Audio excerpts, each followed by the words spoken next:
เรื่องเทวดาสอสอยกย่องว่ามีความตั้งใจ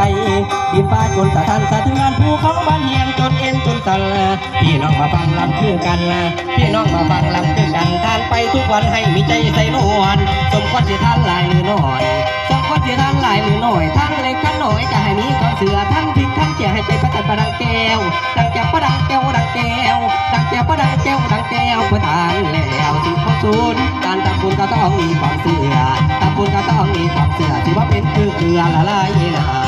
ำละลายน้ำ